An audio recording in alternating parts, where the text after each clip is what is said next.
ఓం శుక్లాంబరధరం విష్ణుం శశవర్ణం చతుర్భుజం ప్రసన్నవదనం ధ్యాయేత్ సర్వవిఘ్నోపశాంతయే సదాశివసమారంభాం శంకరాచార్యమధ్యమామస్మదాచార్యపర్యంతాం వందే గురుపరంపరాం శృతిస్మృతిపురాణానాం ఆలయం కరుణాలయం నమామి భగవత్పాదశంకరం లోకశంకరం వాగర్ధో సంపృక్తో వాగర్ధః ప్రతిపత్తయే జగతః పితరౌ వందే పార్వతీ పరమేశ్వరౌ కూజం తం రామ రామేతి మధురం మధురాక్షరం ఆరుహ్య కవితా శాఖాం వందే వాల్మీకికోకిలం ఆపదామపహర్తారం ధాతారం సర్వసంపదాం లోకాభిరామం శ్రీరామం భూయో భూయో నమామ్యహం సదానింబవృక్షస్య మూలాధివాసా సుధాశ్రావణం తిక్తమప్యప్రియంతం తరుం కల్పవృక్షాదికం సాధయంతం నమామీశ్వరం సద్గురుం సాయినాథం.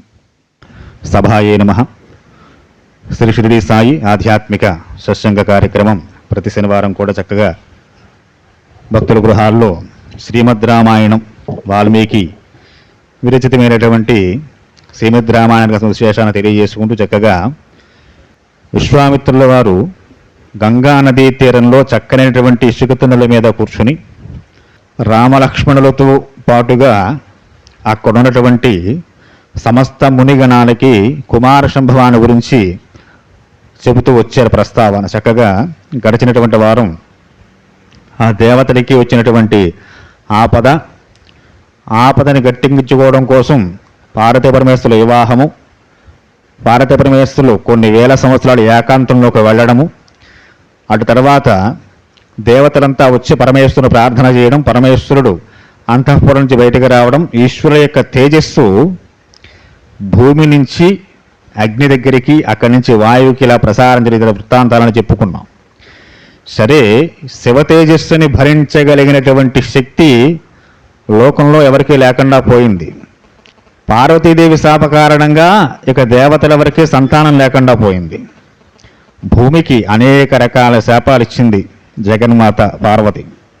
ఈ వృత్తాంతాలన్నీ గడిచి దేవతలు బ్రహ్మగారిని వేడుకున్నారు. ఇప్పుడు మన పరిస్థితి ఏమిటి? మనకొచ్చిన విపత్తు నుంచి బయటపడే మార్గమేది? శివ తేజస్సు నుంచి పుత్రుడు ఆసన్నమయ్యేటువంటి స్థితి ఏది? ఇలా ఎన్నో కారణాలు వారి ముందు ఉన్నాయి. ఇవన్నీ బ్రహ్మగారు ముందు పెట్టారు. సరిగ్గా చక్కగా బ్రహ్మగారు ఒక విషయాన్ని చెప్పారు. శివపుత్రుడై రావాలి, అటువంటి వాడి ద్వారా తప్ప తారకాసుర సంహారం జరగదు. పార్వతీదేవి శాప కారణంగా దేవతల వరకు సంతానం కలిగేటువంటి అవకాశం లేదు. శివపుత్రుడుగా లోకంలో ఖ్యాతి వహించాలంటే మధ్య మార్గం చెప్పారు ఆయన. అదేమిటయ్యా అంటే, పార్వతీదేవి యొక్క అగ్రజురాలు గంగ ఉంది, ఆ గంగని వేడుకోమని చెప్పారు. గంగాదేవి ఏమైనా శివ తేజస్సుని భరించగలిగితే ఆ గంగాదేవి గర్భం నుంచి ఈశ్వర తేజస్సుతో పుత్రుడు కలిగితే వారిద్దరు అప్పాచెల్లులే కనుక పార్వతీదేవి గంగాదేవి ఆ విధంగా ఒక రకంగా సమంజసంగా ఉంటుంది. శివ తేజస్సుతో పుత్రావిర్భావం చెందుతాడు. కాబట్టి ఆ మార్గాన్ని చూడండి అని చెప్పనగానే వారంతా అగ్ని దగ్గర ఉంది శివ తేజస్సు. అగ్ని దగ్గరికి వెళ్ళి అగ్నిని చెప్పారు, అయ్యా నువ్వు వెళ్ళి గంగాదేవిని ఒప్పించి ఆవిడకి నచ్చజెప్పి ఇలాంటి విషయాలు మాట్లాడితే చాలా చాకచక్యంగా వ్యవహారం చేయాల్సి ఉంటుంది. అలా ఎవరు అంగీకరించరు కనుక ఎంతో విపత్కర పరిస్థితి ఎందు, చాలా క్లిష్టమైనటువంటి స్థితిలో వీరంతా అగ్నిదేవుణ్ణి ముందుంచుకుని గంగాదేవి దగ్గరికి వెళ్ళారట. అగ్ని మాట్లాడుతున్నాడు. తేగత్వా పర్వతం రామే కైలాసం ధాతుమండితం అగ్నియోజమాసు పుత్రాద్రం సర్వదేవతా దేవకార్యమిదం దేవ సమిద్ధస్సుహుతాశన శైలపుత్ర మహాతేజో గంగాయంత ఉద్రుచ. తల్లా గంగా భవాని తల్లి, ఇది దేవకార్యమిదం, ఇది దేవతల యొక్క కార్యం. అంటే దేవతలకు మాత్రమే సంబంధించిందా అంటే కాదు, సమస్త లోకాలకి కూడా కళ్యాణప్రదమైన ఉపయోగకరమైనటువంటి కార్యం. అటువంటి ఒక గొప్ప కార్యం మీద నీ దగ్గరికి రావడం జరిగింది. అదేమిటయ్యా అంటే, తేగత్వా పర్వతం రామ కైలాసం ధాతుమండితం, పరమేశ్వరు యొక్క తేజస్సు బయటికి వెడలబడింది. పార్వతీదేవి యొక్క శాప కారణం చేత దేవతల వరకు సంతానం కలిగేటువంటి అవకాశం లేదు. శివ తేజస్సును భరించే శక్తి ఎవరికీ లేదు. కనుక తల్లి, నువ్వు గంగా భవానివి కనుక మా యందు దయ ఉంచి, ఇది దేవకార్యం కనుక, సమస్తలోక కళ్యాణప్రదం కనుక దేవతానాం ప్రతిజ్ఞాయ గంగామాభ్యర్చ్య పావక గర్భం ధారయవే దేవి దేవతానాం ఇదం ప్రియం. ఓ గంగాదేవి, నీవు కనుక ఈ శివతేజస్సును కాస్త తీసుకుని నీవు గర్భాన్న ఉంచినట్లయితే దాని నుంచి కనుక పుత్రోద్భవం జరిగితే తారకాసుర సంహారం జరుగుతుంది, లోకానికి క్షేమం కలుగుతుంది. గర్భం ధారయవే దేహి, కాస్త ధరిస్తావా తల్లి, ధరించాలి నువ్వు ఇది. దేవతానాం ప్రతిజ్ఞాయ దేవతానాం ఇదం ప్రియం. అలా చేయడం వల్ల సమస్త దేవతలు ప్రియులు అవుతారు, అందరికీ మంచి చేసింది అని అవుతాం అని ఎన్నో విధాలుగా అగ్నిదేవుడు ప్రాధేయపడగా వీరి యొక్క భాగ్యవచనం చేత తస్యద్వచనం శ్రుత్వా దివ్యం రూపధారయాత్ దృష్ట్వా తన్మిహీనం సమం తాంతకీర్త్యత. వెంటనే గంగాదేవి తచ్చద్వచనం శ్రుత్వా దివ్యరూపమధారయాత్. గంగ ఎప్పుడూ ప్రవహిస్తూ ఉండేటువంటి గంగ ఒక దివ్యమైన రూపాన్ని ధరించిందట, అందమైన స్వరూపం ధరించింది. ఏదో పని చేయమన్నారు కదా అని అయిష్టంగానో ఏదో కష్టపెట్టుకునో ముఖం చిట్టు తప్పదరా బాబు అన్నట్టుగా చేయడం వేరు. సుముఖంతో సంతోషంతో అది దేవతలందరికీ ప్రియం చేకూర్చేది కనుక ఆమె ఇష్టపూర్వకంగా పరమానంద భరితురాలై మనస్ఫూర్తిగా చేస్తోంది అని చెప్పడానికి కారణం ఏమిటయ్యా అంటే దివ్యం రూపమధారయాత్, దివ్య రూపాన్ని పొందింది గంగాదేవి. లేకపోతే ఏమనంటే అందులో పడేవయ్యా అయితే అవుతాడని చెప్పి అలా గంగలో విడిచిపెట్టి నువ్వు పుత్రుడు ఉదయిస్తా లేత లేదు. ఆమె సర్వాంగ సౌందర్యంగా పరమ సౌందర్యంతో ఒక అద్భుతమైన రూపాన్ని గంగాదేవి ధరించిందిట. అంటే అంత ప్రీతితో, పరమ ప్రీతితో ఈ దేవకార్యం చేయడానికి గంగాదేవి అంగీకరించినది అని చెప్పడానికి తార్కాణం. స్తవం తప్తాప్తాదేవీం అభ్యాక్షించత పావకాః సర్వశ్రోత్రాంశి పూర్ణాని గంగాయా రఘునందన. ఓ రామ రఘునందన, ఆ గంగాదేవి పరమ ప్రీతి చేత దేవతల యొక్క మొర ఆలకించి ఈశ్వరుని యొక్క తేజస్సు తన గర్భంలో నింపడం కోసం ఉంచడం కోసం అంగీకరించింది. దివ్యరూపాన్ని పొంది అగ్నిదేవుడి నుంచి ఆ శివతేజస్సును తన యందు ఇమిడీకృతం చేసుకుంటుంది గంగ. అలా చేసుకున్న తర్వాత తమవాచతో గంగా సర్వదేవ పురోహితం అశక్త ధారణే దేవ తవ తేజస్సముద్ధతం దహ్యమానాగ్నివాతేవ సంప్రవద్యతి చేతన.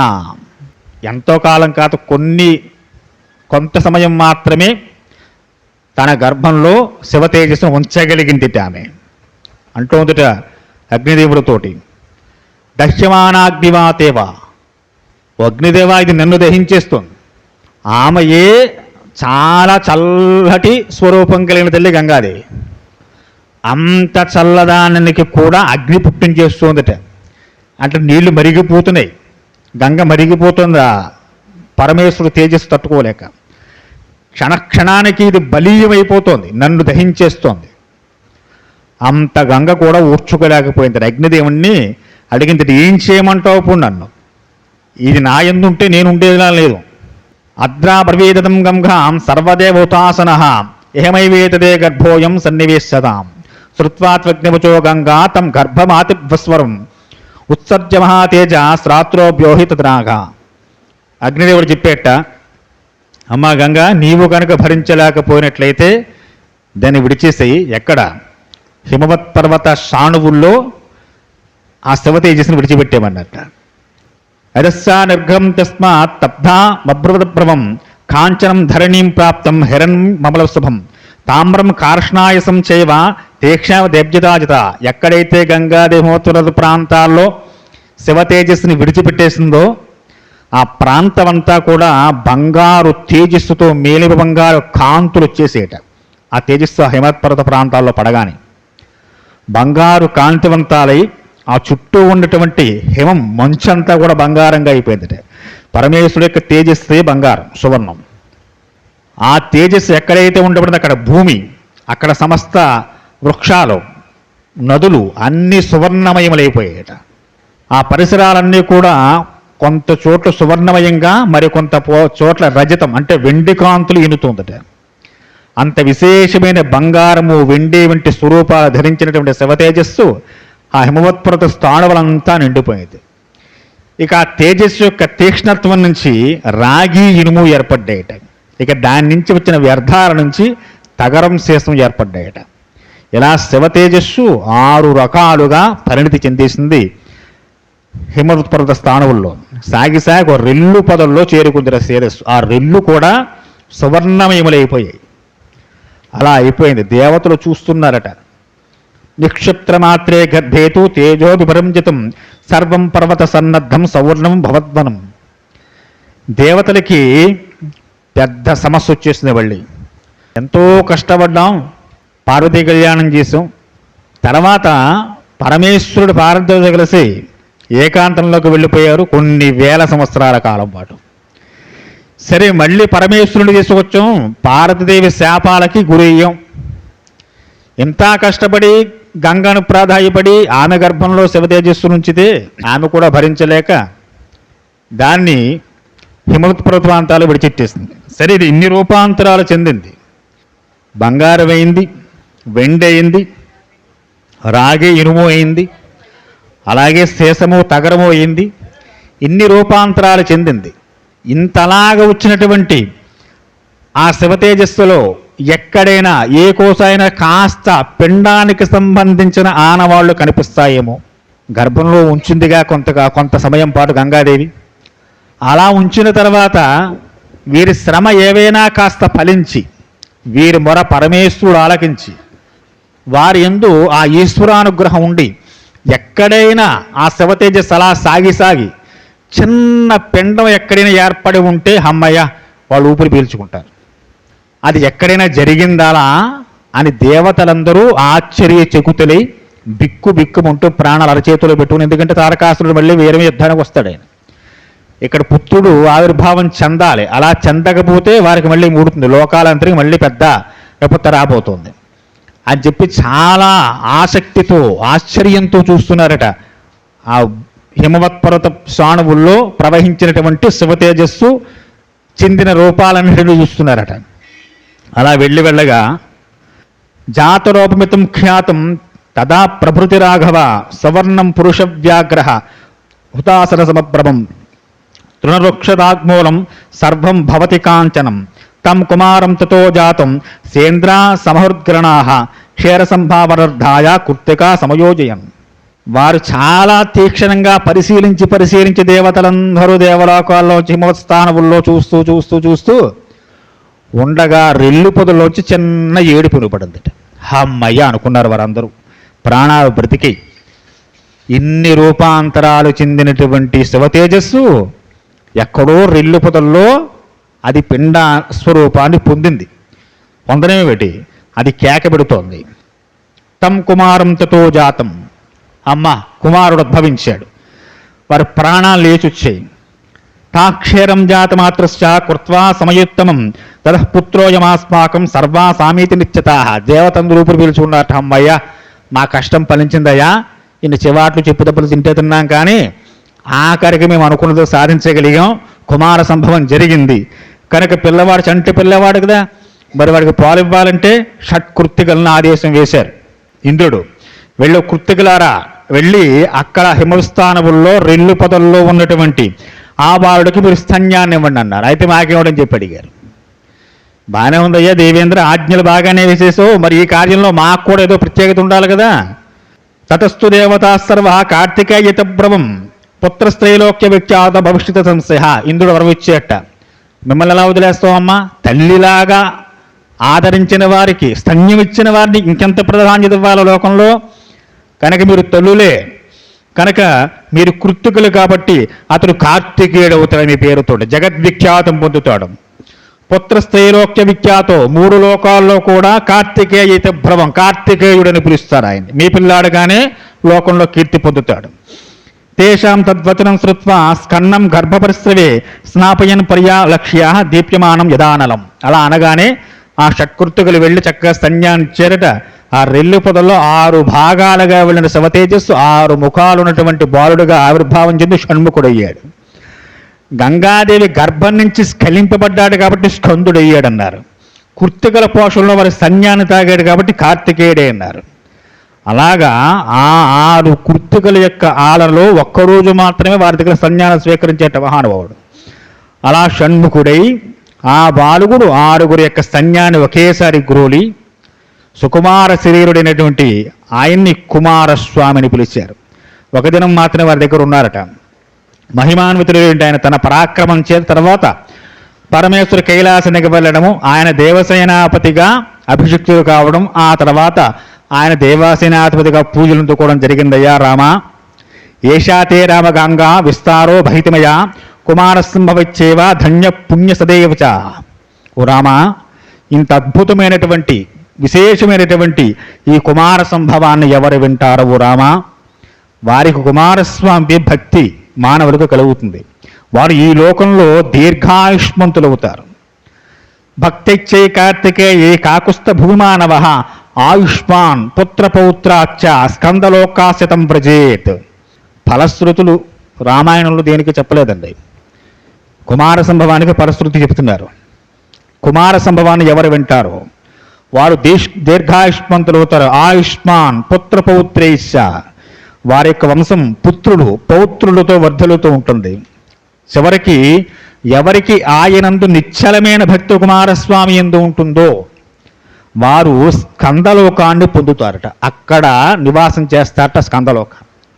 కుమారస్వామి అంటే ఈరోజు మనం వేసుకునే మాలలు మనం ఎగిరే గొంతులు కాదండి. వినాలి, తెలుసుకోవాలి. ఇవి అలవడితే మనకి మనం చేసే దీక్షలు ఎంతవరకు ఫలిస్తాయో అర్థమవుతాయి మనకి.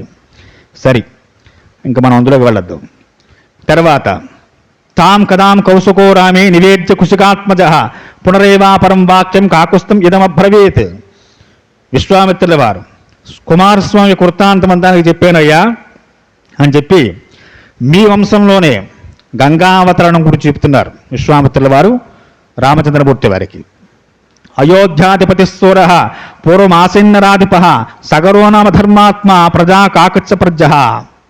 మీ వంశంలో ఇక్ష్వాకు వంశంలో సగరుడని చెప్పి ఒక మహానుభావుడు ఉన్నాడు. ఆయన పరమధర్మాత్ముడు, ఆయనకి సంతానం లేదు. వైదర్భధూతారామ కేశనో నామ నామత జ్యేష్ఠ సగరపత్నేస ధర్మిష్ఠ సత్యవాదిని. చాలా కాలం పాటు సంతానం లేక ఈ సగరుడు చాలా ఖేదం పొందాడు. ఆయనకి ఇద్దరు భార్యలు, కేశిని సుమతి అని చెప్పాను. ఆ భార్యలతో కలిసి సగర మహారాజు గారు ఇద్దరు భార్యలను తీసుకుని హిమవత్పర్వత ప్రాంతానికి వెళ్ళి అక్కడ భృగు ప్రవరణము అంటే భృగు మహర్షి గారు ఉండేటువంటి ఆశ్రమ ప్రాంతం, అటువంటి గిరి ఆ ఒక కొండ దగ్గర కూర్చుని విశేషంగా తపస్సు చేస్తున్నట్టు ఆయన. అత వర్షసతే పూర్ణే తపసారాధితో ముని సగరాజవరం ప్రాసాద్ భృగు సత్యవతాం వరహ. ఎన్నేళ్ళు చేసాడయ్యా అంటే పూర్ణే వర్షసతే, సుమారు 100 సంవత్సరాల కాలం పాటు ఆ భృగు మహర్షి ఉన్నటువంటి ఆశ్రమ ప్రాంగణంలో ఆ గిరి యందు కూర్చుని తన ఇద్దరు భార్యలు కేశిని సుమతులతో కలిసి సత్యవంతుల్లో శ్రేష్ఠుడు ఇక్ష్వాకు వంశజుడైనటువంటి సగర చక్రవర్తి అక్కడ విశేషమైన తపస్సు చేస్తున్నారట. అపత్యలాభస్సు మహాన్ భవిష్యతనావఘ కీర్తం చా ప్రతిమాం లోకే ప్రాప్సవే పురుషర్షభ. భృగు మహర్షి చాలా ఆనందం కలిగింది. ఆయన ప్రత్యక్షమయ్యారట, మహాముని వచ్చారు అక్కడికి. పుణ్యాత్ముడైన మహారాజా, నీవు దేనికోసమైతే తపస్సు చేస్తున్నావో అది నీకు సిద్ధించుగాక. నీకు చాలామంది సంతానం కలుగుతారు, పుత్రులు కలుగుతారు. లోకానికి కీర్తిని ఇనుముడింప చేసేటువంటి చాలామంది ఒక భార్యకి, అలాగే ఇంకో భార్య యందు నీ వంశానికి వన్య తెచ్చేటువంటి పుత్రుడు ఒక భార్యకి కలుగుతారు. ఆయన ఏమంటున్నారయ్యా అంటే ఏకా జనయితా తాత పుత్రం వంశకరం తవ షష్ఠిం పుత్ర సహస్రాణి అపరా జనయిష్యతి. నీకు ఇద్దరు భార్యలు కాబట్టి ఇద్దరులో ఒకరికి షష్ఠి పుత్ర సహస్రాణి 60,000 మంది పుత్రులు ఒకరు కలుగుతారట. ఏకాదనేతా తాత పుత్రం వంశకరం తవ, వంశానికి కీర్తి ఇచ్చేటువంటి వాడు ఒక ఆవిడకు ఒక పుత్రుడు కలుగుతాడు. అలాగే గొప్ప ధర్మాత్ముడైనటువంటి వారు 60,000 మంది ఒకరికి కలుగుతారు. భాషమాణం మహాత్మాం రాజపుత్ర ప్రసాదతం ఉచిత పరమప్రీతే కృతాంజలి పుటే తదా. సగర చక్రవర్తి నమస్కారం చేశాడు. సరే, ఇప్పుడు భృగు మహర్షి అడుగుతున్నారు, ఏకకస్యాసుతో బృహాన్ కా బహూన్ జనయిష్యతి. మీలో ఎవరికి మీ వంశం యొక్క కీర్తిని ఇనుముడింపు చేసేటువంటి ఒక పుత్రుడు ఎవరికి కావాలి? ధార్మికులైనటువంటి 60,000 మంది పుత్రులు ఎవరికి కావాలి అని చెప్పి అడిగారట. తమోస్తద్వచనం శ్రుత్వా భృగు పరమధార్మిక ఉవాచ పరమాం వాణి స్వచ్ఛందోత్ర విధేయాత్. ఈ మాటలు విన్నారు ఎవరు? కేశిని, సుమతి. అందులో కేశిని వంశకర్త అయినటువంటి ఒక కుమారుని కోరుకుందుట, రెండో భార్య అయినటువంటి సుమతి 60,000 మంది పుత్రులు కావాలని కోరుకుందుట. ప్రదక్షం ఋషుకృత్వా శిరసాభి ప్రణమ్యచ జగామ స్వపురం రాజా సభార్యో రఘునందన. వెంటనే వారు భృగు మహర్షి చెప్పిన విధంగా ఇద్దరు కోరుకున్నారు. భృగు మహర్షి దాస్తున్నారు. ఆ వరం ప్రాప్తించగానే భృగు మహర్షి గారికి సగర చక్రవర్తి చక్కగా ధర్మపత్ని సమేతుడి ప్రదక్షిణ నమస్కారాలు చేసి రాజ్యానికి వచ్చారు. వచ్చిన తర్వాత కొంతకాలానికి, సంవత్సరం తిరిగే సమయానికి, అతకాలే గతే తస్మిన్ జ్యేష్ఠాపుత్రం జిజాయిత అసంజ ఇతి ఖ్యాతం కేశిని సగరాత్మజం. సగరుడి పెద్దపారినటువంటి కేశినికి ఒక కుమారుడు కలిగాడు. ఆయనకి అసమంజుడిని నామకరణం చేశారు. రెండో వారికి సుమతికి ఒక గుండ్రంగా ఉండేటువంటి సొరకాయ వంటి ఒక గర్భపిండం వచ్చిందట. ఆ వచ్చినటువంటి ఆ పిండాన్ని 60,000 మంది చిన్న చిన్న పిండాలుగా విడిపోయింది. దాన్ని చక్కగా దాదులు, అంటే అక్కడ ఉండేటువంటి పనివారు, ఆ చిన్న చిన్న పిండాలు 60 ముక్కలుగా వచ్చిన సొరకాయ వంటి పెద్ద పిండం నుంచి ఏర్పడిన చిన్న చిన్న ముక్కలన్నింటినీ తీసుకుని నేతి కుండల్లో ఉంచారట. మీకు ఇదే వృత్తాంతం మళ్ళీ మహాభారతంలో కూడా కనిపిస్తుంది. గాంధారికి కలిగినటువంటి 100 సంతానం, అది కూడా ఒక పెద్ద పిండంగా ఏర్పడి ఆ 100 కూడా నేతి కుండలో ఇప్పుడు దాని ప్రయోగాలు కూడా చేస్తున్నారు. నేతి కుండల్లో పిండాన్ని ఉంచితే వారు పుత్రులు అవుతారా? అది అవుతారని చెప్పి కొంతమంది ఆల్రెడీ ప్రయోగాలు చేశారు. జరుగుతుంది అలా అని చెప్పి చెబుతున్నారు. మన పురాణాల్లో శాస్త్రాలు చెప్పినవి ఊరికనే చెప్పిన విషయాలు కాదండి, అవి నిత్య సత్యాలు. అవన్నీ కూడా ఆ ప్రయోగాలు జరుగుతున్నాయి. వృతపూర్ణేషు కుంభేషు దాత్రస్థాన్ సమవర్ధయాన్ కాలేన మహితా సర్వే యవ్వనం ప్రతిపేదినే. ఆ 60,000 చిన్న చిన్న ముక్కల్ని 60,000 నేతి కుండల్లో ఉంచారు. వాటిలోంచి క్రమక్రమంగా రూపయవ్వన సంపన్నులైనటువంటి పుత్రుడు 60,000 మంది ఉద్భవించారట. అతద్దీర్ష్ణేష్ణ కాలేన రూపయవ్వనశాలనిహ షష్టిపుత్ర సహస్రాన్ని సగరస్యాభిసింత. 60,000 మంది సంతానం అంటే మాటలేంటండి? 2 పిల్లలు ఇంట్లో ఉండడం తట్టుకోలేకపోతున్నాం మనం. వాడిని ఎప్పుడు స్కూల్కి పంపించేయాలి, ఇంట్లో ఇప్పుడు ప్రశాంతంగా టీవీ ఫోన్ చూసుకున్నా ఇప్పుడు రోజుల్లో ఉన్నాంగా మనం. ఇప్పుడు 60,000 మంది పిల్లలు ఉన్నారంటే ఇంకా సగర చక్రవర్తి పని ఏంటో చూడండి, ఆయన పరిస్థితి ఎలా ఉంటుందో. అందులో సచజ్యేష్ఠో నరశ్రేష్ఠ సగరస్యాత్మ సంభవ బాలాన్ గృహీత్వాతు జలే సర్య రఘునందన ప్రక్షమ్య ప్రహవాన్ నిత్యం మధ్యతస్థా నిరీక్షవై. పెద్దవాడు ఉన్నాడు చూసారా, అసమంజుడు, బాగా అల్లరవాటండి ఆయన.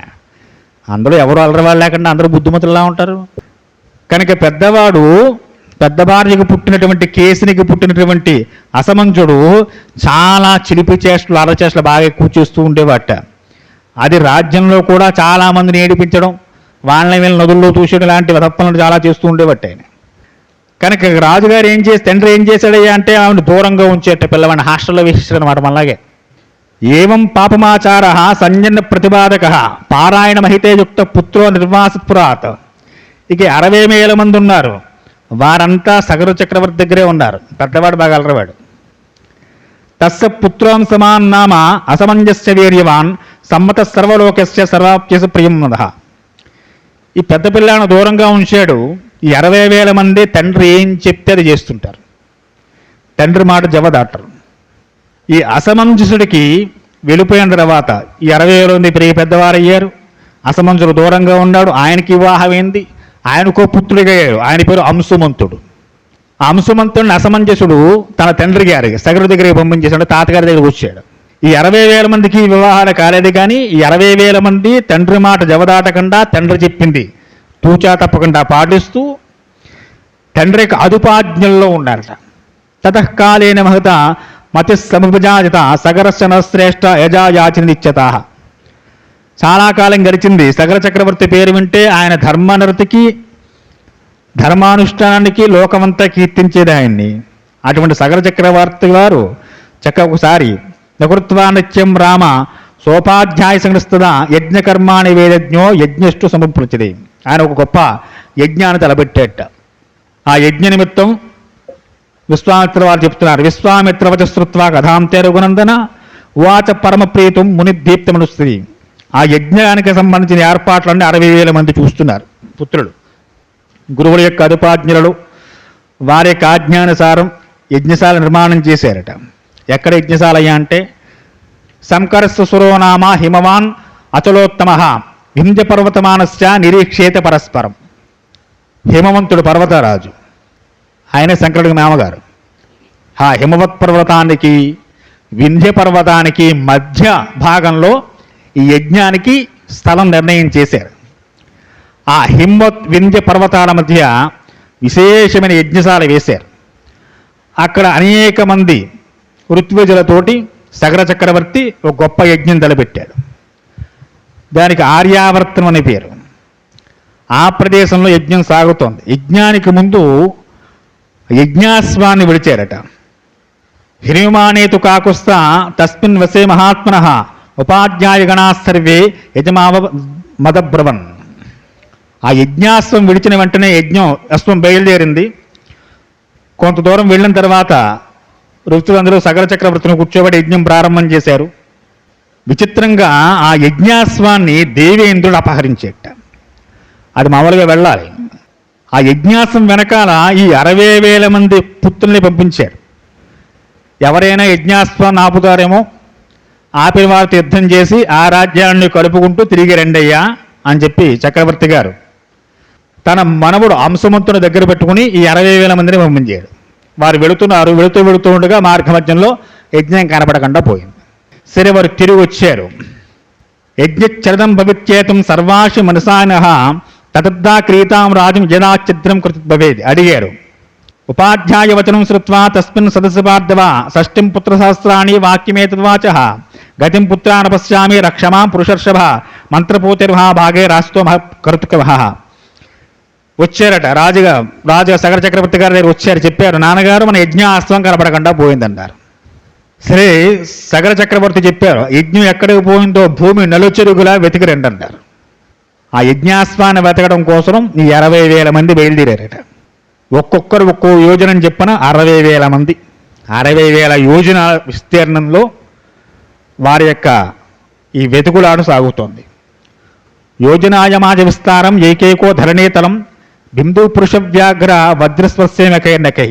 ఎంత దూరం వెళ్ళి వెతికినా ఎక్కడ అది కనపడలేదు. మళ్ళీ తండ్రి గారి దగ్గరికి వచ్చారు. తండ్రి మాట మీద ఉంటారండి వారు.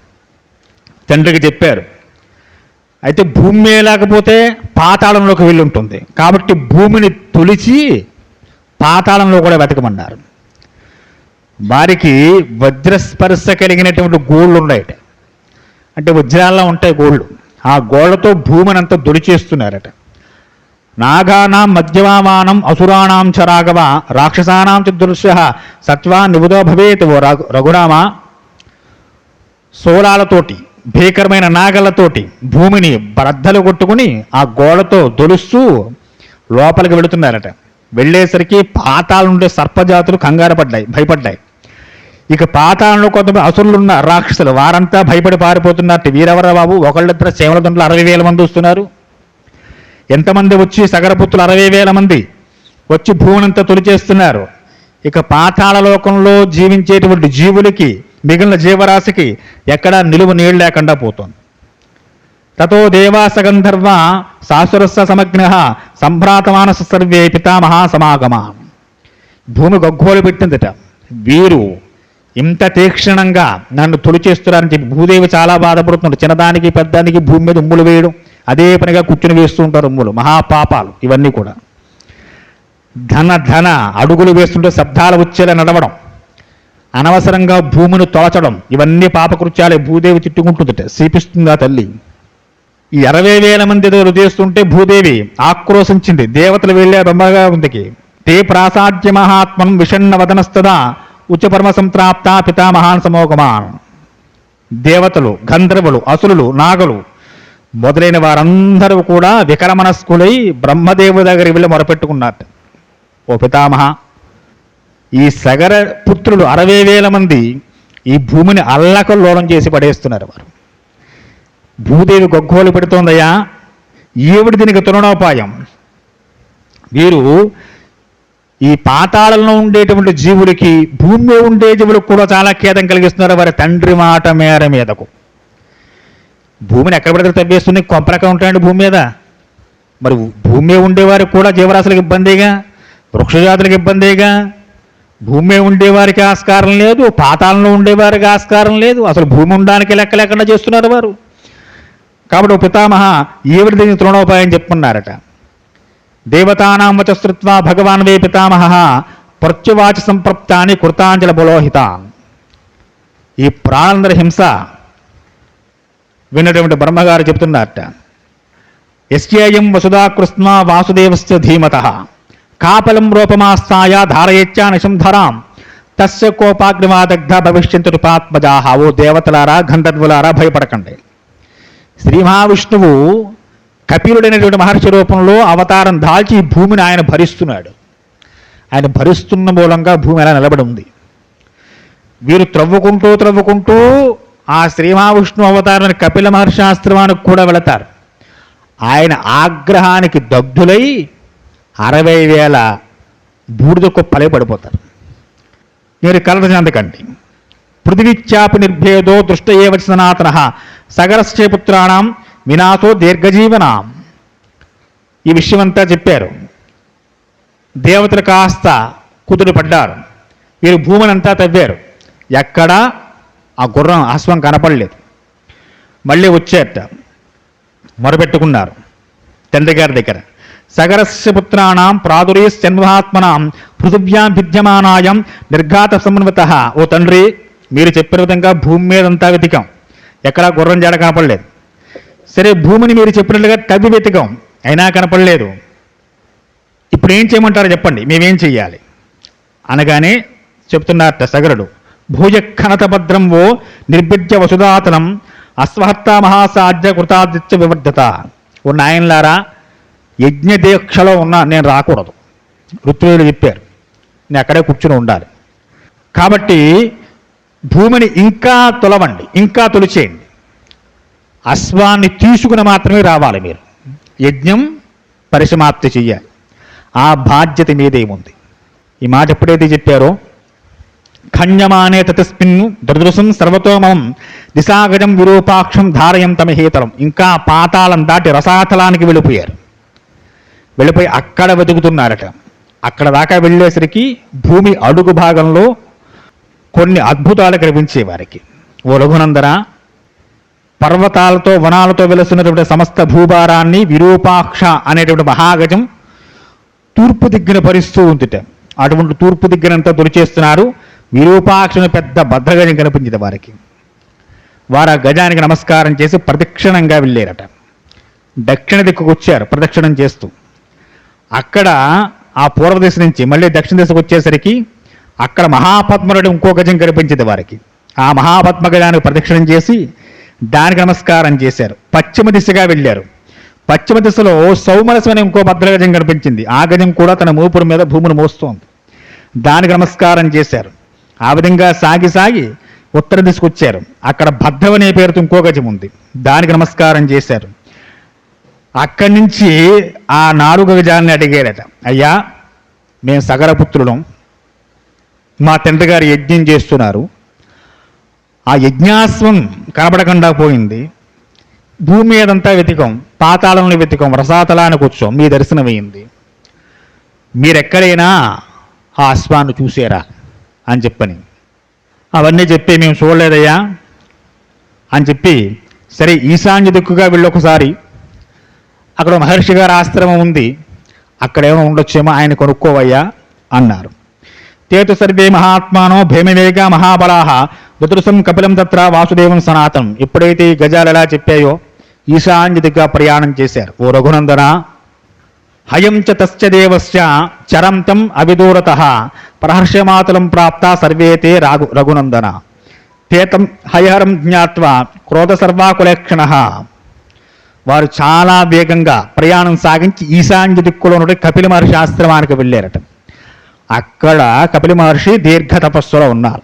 ఆయన ఎదురుగా కొంత దూరంలో సగర చక్రవర్తి విడిచినటువంటి హస్వం కనపడి, ఇంద్రుడు అక్కడ వదిలేశాడు అశ్వాన్ని తీసుకెళ్ళి. అక్కడ పచ్చికమేస్తూ కనిపించింది అశ్వం. కనిత్రాలాగలంధ నానా వృక్షశలాధరా అభ్యాధావంత సంక్రుద్ధ తిష్టతిష్టేతి చాభ్రువం. వీరు పరిగెత్తుకుంటూ వెళుతూ ఓ దొంగ మహాముని ఆగు, దొంగ తపస్సు చేస్తున్నావోయ్, మా గుర్రాన్ని దొబ్బేస్తున్నావు ఇక్కడ, నీ సంగతి చూస్తాం. ఓ దుర్మార్గుడా, ఇది మా యజ్ఞాస్వం, మా తండ్రి గారు విడిచింది, ఇక్కడికి వచ్చి మేమందరం కూడా సగరపుత్రులం అని తెలుసుకోవయ్యా. ఈ విధంగా దూషణంతో కూడిన మాటలు మాట్లాడుతూ వారు వెళ్ళేట. శ్రుత్వాత వచనం తేషాం కపిలో రఘునందన రోషేణ మహితా విష్ణు హుంకారేణ తోతదా. ఇటువంటి తీక్ష్ణమైన ఆడకూడని మాటలు మహర్షి పట్ల ఎప్పుడైతే మాట్లాడారో ఒక్కసారి కపిల మహర్షి వెనక్కి తిరిగి హుంకారం చేశారట. ఆ హుంకారంతో తతస్తే వాప్రమేయేణ కపిలేన మహాత్మన భస్మారాశి కృత్వా సర్వే కాకుస్థ సగరాత్మజ. 60,000 మంది సగరపుత్రులు బూడిద కుప్పలై పడిపోయారట. ఓ రఘురామ, సగర మహారాజు గారు యజ్ఞదీక్షలో కూర్చున్నారు. వెళ్ళిన 60,000 మంది ఇక తిరిగి రాలేదు. కాలం గడిచిపోతోంది. తన మనవడైనటువంటి అంశమంతులతో మాట్లాడుతున్నట్ట సగర చక్రవర్తి. సూరచ్చ కృత విద్యచ్చ పూర్వేస్తోలోప్య తేజస పితॄణాం గతిన్ విచ్చ ఏన చాస్వ పవాహితా. నాయన, చాలా సూర్యుడివి, పరాక్రమవంతుడివి, మీ పినదండ్రులు వెళ్ళారా, చాలా కాలం అయిపోయింది, తిరిగి రాలేదు వారు, యజ్ఞాస్వం కూడా రాలేదు. కాబట్టి నీవు ఈ భూమినంతా మళ్ళీ ఒకసారి చూడు నాయన, మీ పినతండ్రుల జాడ కనుక్కో అని చెప్పి అంశమంతుని పంపించేట సగరుడు. బయలుదేరిన అంశమంతుడు చక్కగా సకాతం పితృవార్గృహాం అంతర్భవ మహాత్మభి ప్రాప్తిత నరశ్రేష్ఠ తేన రాజ్ఞాభిచోదిత. ఆయన చాలా వేగంగా ఎక్కడెక్కడైతే సగరపుత్రులు తొలిచిపడేశారో ఆయా గృహాల్లో సరంగాల్లో చూసుకుంటూ పాతాళంలోకి, అక్కడి నుంచి రసాతలంలోకి, అక్కడున్న దిగ్గజాలని అన్నిటినీ దర్శనం చేసుకుంటూ కపిల మహర్షి ఆశ్రమానికి వచ్చారట. వచ్చేసరికి సదొక్క వసమాన్నత్వ సమంజ సుతస్తదా చక్రోస పరమాత్మం వదా తేషాం సుఖద్యుత. అక్కడ 60,000 కుప్పలున్నాయి, బూడిద కుప్పల్లా పడి ఉన్నాయి, పొగలొస్తున్నాయి. ఇవి గ్రహించారు. యజ్ఞేయం చహయం తత్ర చరతం అవిదూరత దర్శ పురుష వ్యాఘ్రో దుఃఖశోక సమన్విత. ఆ నరశ్రేష్ఠుడు దుఃఖంతో కుమిలిపోయాడు అక్కడ. సతేషాం రాజపుత్రాణం కర్తుకామో జలక్రియాం సలిలార్థి మహాతేజ నచాశ్చ జలసాస్యం. అక్కడ కపిల మహర్షి ద్వారా ఈ 60,000 మంది బూడిదైపడ్డారన్న విషయాన్ని గ్రహించాడు. సరే, ఇక గతించిన వారు తిరిగి రావడం అన్నది లేదు కాబట్టి వారికి చక్కగా తర్పణం చెయ్యాలి. అంటే జలతర్పణం చేసి వారు పుణ్యలోకాలకు వెళ్ళేలా చేయాలి. విసార్జ నిపుణాం దృష్టిం తతో పశ్యన్ ఖగాధిపం పితॄణాం మాతులం రామ సుపర్ణం అవిలోమమం. ఎలాగైనా సరే తన యొక్క ఆ పిల్లదండ్రులందరూ కూడా ఉత్తమ లోకాలు కలిగే విధంగా వారికి తిలాంజలి వదలాలని చెప్పి నిర్ణయం చేసుకున్నాడు. వెతికాడు చుట్టూ ఎక్కడ జలం కనపడుతుందేమో అని. జలం కనపడలేదు. అక్కడ గరుత్మంతుడు ఉన్నట్టండి. గరుత్మంతుడు చెప్తున్నట్ట, కపిలే నాప్రమేయేణ దగ్ధా హిమే మహాబలాహ శరణం నార్హస ప్రాజ్ఞా దాతుమేషాం హి లౌకికం. నాయన, ఒక విషయం చెప్తున్నాను విను. లోకంలో కొంతమందికి తర్పణాలు వదిలినా కానీ చల్లవుట. ఎవరు వారయ్యా అంటే చండాలాదుకా సర్పాత్ వైద్యుతాత్ బ్రాహ్మణాదపి ధనసబ్జత్య పశుబ్జత్య మరణం పాపకర్మణం ఉదకం పిండదానంచ ఏతేభ్య అద్వదీయతే నోపతిష్ఠత సర్వం అంతరిక్షే వినశ్యతి. లోకంలో ఎవరయ్యా అంటే ఇలాగ సర్పాల వల్ల మరణించిన వారికి, అలాగే బ్రాహ్మణ శాపం కారణంగా మరణించినటువంటి వారికి, పిడుగుపాట వల్ల మరణించిన వారికి, అలాగే కోరలతో ఉన్న జంతువుల చేతిలో మరణించిన వారికి, పశువులు ఉన్నట్టు వాటి వల్ల మరణించిన వారికి, బలవన్మరణాన్ని పొందిన వారికి, వీరెవరికైనా సరే మీరు పిండ ప్రదానం చేసినా నీళ్లు వదిలినా వారికి చెందవుట. మరి ఏం చెయ్యాలన్నారు? ఇప్పుడు వీరు కపిల మహర్షి యొక్క క్రోధంతో భస్మం అయ్యారు. కాబట్టి నాయన, నువ్వు కనుక వీరికి తర్పణం చేసినా వారికి ఉత్తమ గతులు కలగవు. చాలా బాధేస్తుంది ఆయనకి. సరే, మరి ఎలా వారంతా ఉద్ధరింపబడాలంటే గంగా హిమవుతో జ్యేష్ఠాధూత పురుషర్షభ తస్యాం కురు మహాబాహో పుతూణాం తు జలక్రియాం. ఇలా మరణించిన వారు ముందు మనం చెప్పుకున్నట్లుగా పిడుగుపాటు, అగ్ని, పాము కరడం వల్ల, జంతువుల చేతుల్లో ఆత్మహత్యలు చేసుకుని ఇత్యాదుల ద్వారా మరణించిన వారు ఎవరైతే ఉంటారో వారికి మామూలు నీళ్ళు పంచేవి నాయన ఆకాశ గంగ రావాలి. గంగాజలంతో మాత్రమే వారికి తర్పణ క్రియలు చెయ్యాలి. అలా చేస్తే మాత్రమే వారు ముక్తిలోకాల వైపు వెళ్ళిపోతారు. ఇప్పుడు భస్మరాశిగా నీ పినతండ్రులందరూ ఉత్తమ లోకాలు పొందాలంటే నువ్వు ఇక్కడక్కడ నీళ్లు పుట్టుకొస్తే పని చేయదబ్బాయి. అందుకే మన వాళ్ళు ఎంతకొచ్చానే కాశీ వెళ్ళి కాశీలో పిండ ప్రదానం చేయాలంటారు. ఎందుకయ్యా అంటే ఎందుకే. కాబట్టి వారు గంగాజలంతో పవిత్రులు కావాలి. గంగాజలంతో మాత్రమే తర్పణ విధులు జరగాలి. అలా జరిగితే 60,000 మంది రాజకుమారులు స్వర్గానికి పొందుతారోయ్ అని చెప్పి గరుత్మంతుడు చెప్పేట. కాబట్టి నువ్వు నీ యొక్క క్రియను మానుకో. అదిగో యజ్ఞాశ్వం అక్కడుంది, దాన్ని తీసుకువెళ్ళి చక్కగా మీ తాతగారి చేసే యజ్ఞాన్ని పరిసమాప్తి చేయించుకో అని చెప్పి చెప్పగానే ఆ దుఃఖాన్ని లోపలే కుమిలిపోతూ అణుచుకుంటూ ఆయన ఆ యజ్ఞాశ్వాన్ని తీసుకుని బయలుదేరి వెళ్ళాట. కాలధర్మం గతే రామ సగరే ప్రకృతి జనా రాజానాం చ రోమయా అంశుమంతం సుధార్మికం. పరమధర్మాత్మైన సగర చక్రవర్తి దగ్గరికి వచ్చిన తర్వాత యజ్ఞాశ్వాన్ని ఇచ్చి తన పినతండ్రుల యొక్క మరణ వార్తనంతా చెప్పాట. చెప్పిన తర్వాత సగరుడు చాలా దుఃఖాన్ని పొందాడు. సరే, అక్కడ ఉన్నటువంటి ఋత్విజులు చెప్పినట్లుగా యజ్ఞాన్ని పూర్తి చేయాలి. మనకు సందేహం కలుగుతుంది కదా ఇప్పుడు, ఏమంటే పుత్రుడు చనిపోతే మైలు ఉండదా మరి సగర చక్రవర్తికి? మేమేమైనా కార్యక్రమాలు చేస్తాయంటే ఏటి మైలు అర్థమైలని చెప్తుంటారు మీలాంటి వాళ్ళందరూ కూర్చొని మైకిల దగ్గర. మరి సగర చక్రవర్తికి లేదా అండి అని చెప్పి అడుగుతారు కదా.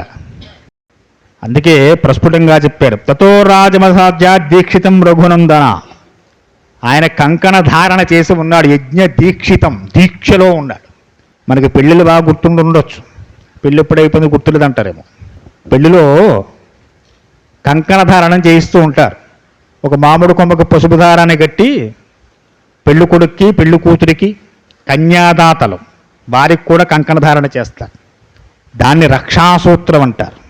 రక్షాసూత్రం అంటే మాటకు అర్థమేంటి? ఎందుకు కట్టాలి? పెళ్లిలో పెద్ద పెద్ద ప్రతిష్టలు జరుగుతున్నప్పుడు, యజ్ఞాలు జరుగుతున్నప్పుడు, వివాహకృతులు జరుగుతున్నప్పుడు బ్రాహ్మణులు వేదపూర్వకంగా ఆ దీక్షనిస్తారు మనకి. ఎప్పుడన్నా ప్రతిష్టలో పేటల మీద కూర్చున్నారా? కూర్చుంటే ఆ ప్రతిష్ట జరిగే 3 రోజులు మీకు దీక్ష ఉంటుంది. ఆ దీక్షాధారణ చేసిన తర్వాత ఆ దీక్ష ఇస్తూనే బ్రాహ్మణులు గుండెల మీద చేయి వేస్తున్న మంత్రం చెప్తూ మిమ్మల్ని గుండెల మీద చేయి వేస్తున్న కంకణాన్ని పట్టుకోమని చెబుతారు. తర్వాత మగవారికి బ్రహ్మగారే కడతారు, ఆడవారికి భర్త కడతారు. అలా మనకు కట్టి ఉండగా మన ఇంట్లో ఎవరైనా గతించినా ఆ వార్త తెలిసినా మీకు మైలా అంటూ ఉండవు. అందుకు కంకణ ధారణ, దాని పేరు దీక్షాధారణ. కనుక అది మీకు అంటదు. అందుకే ప్రస్ఫుటమైన వాక్యం చెప్పారు ఇందులో ఇక్కడ. తతో రాజమానాశ్చాధ్య దీక్షితం రఘునందన. దీక్షలో ఉన్నటువంటి సగర చక్రవర్తి తన యజ్ఞాన్ని ఆ విషయం తెలిసినా పూర్తి చేశాడు. బాగా గుర్తుపెట్టుకోవాల్సిన విషయాలు అవన్నీ కూడా. రాఖీ పౌర్ణమికి బెండు ముక్కలు పెట్టుకోవడం కాదు, రక్షాబంధనం అంటే అది కాదు రక్షాబంధనం. అలాంటి పిచ్చి పిచ్చి పనులు చేయకూడదు. ఏది రక్ష చేత నీ పవిత్రతను కాపాడుతున్నదో, నీ అభ్యున్నతికి కారణమవుతుందో దానికి రక్షాసూత్రం అనే పేరు. దాని పేరే రక్షాసూత్రం.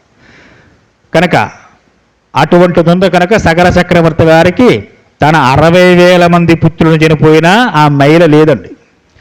మాట వచ్చింది కాబట్టి ముందు వివరంగా మీకు చెబితేనే ఆ సందేహం పోతాడు, వివరించి చెబుతున్నాను మీకు. కాబట్టి ఓ రామ, ఆ విధంగా ఆ యజ్ఞానంతా పూర్తి చేసి ఆయన మనోవ్యతకు గురయ్యాడు. 60,000 మంది, ఒకళ్ళ ఇద్దరా? అంతమంది పుత్రులు, పైగా ఎదిగిన వారు, వయసుకొచ్చిన వారు, అంతటి వారు అలా చనిపోయి ఉంటే వారికి మళ్ళీ ఉత్తమ గతులు లేవండి. వచ్చిన పెద్ద సమస్య ఏమిటి అంటే అది పోయిన వారు వెళ్ళిపోయారు. వారికి తర్పణాలు ఇద్దామన్నా పిండాలు పెడదామన్నా కూడా వారికి చందవు. వచ్చిన పెద్ద సమస్య అది. పోనీ వెళ్ళిపోయారు కాబట్టి మనస్ఫూర్తిగా 10 మంది బ్రాహ్మణులు తీసుకొచ్చి పిండ ప్రదానం చేసి దానాలు చేద్దాం, వారి పేరు చెప్పంటే ఆ దానాలు వారికి అందవు, ఆ నీళ్లు వారికి అందవు, ఆ పిండాలు వారికి అందవు, వారు ఉత్తమ లోకానికి వెళ్ళరు. ఇది బాగా బెంగపట్టుకుంది సగర చక్రవర్తి వారికి. వారిని ఎలాగ తీసుకురాని వెళ్ళిపోయిన వాళ్ళని కనీసం వారి పేరు చెప్పి ఇచ్చే నీళ్లు కూడా వారికి చందయే అని ఏడుస్తున్నాడు ఆయన. అలా మనోవ్యతతో 32,000 సంవత్సరాల కాలం పాటు ఉన్నట్టు సగర చక్రవర్తి భూమి మీద 32,000 సంవత్సరాలు భూమి మీద ఉండి రాజ్యపాలన చేస్తూ గంగను భూమి మీదకి తీసుకురావడం కోసం ఏం చేయాలో అని ఆలోచనలు చేస్తూనే కాలం గతించింది. ఆయనకి స్వర్గస్థుడయ్యాడు, విడిచిపెట్టాడు ప్రాణాన్ని. ఆయనకు పుత్రుడున్నాడు, ఆయన పేరు దిలీపుడు. ఆ దిలీపుని రాజ్యాభిషిక్తును చేసి ఆయన వనవాసాలు వెళ్ళిపోయి 32,000 సంవత్సరాలు జీవించి ఆయన శరీరం విడిచిపెట్టాడు.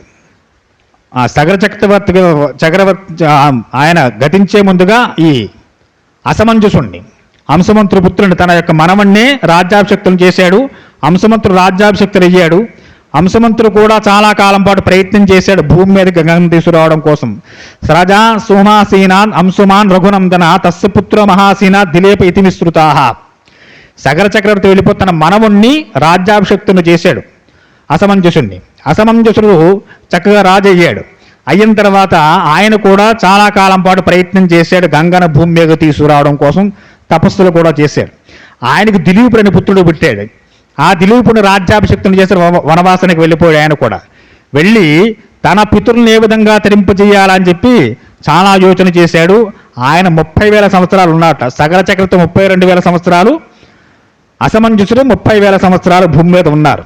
కానీ వారి ఇద్దరి యొక్క కాలంలో కూడా గంగ భూమి మీదకి వచ్చే మార్గం తోచలేదండి, వారు ఎంత తపస్సు చేసినా. 23 సహస్రాణి వర్షాణి సుమయా స్వాహ తపోవనం గతో రాజా స్వర్గే లేభే తపోతునాహ. ఆ తర్వాత ఈ అసమంజసుడు కూడా వెళ్ళిపోయాడు.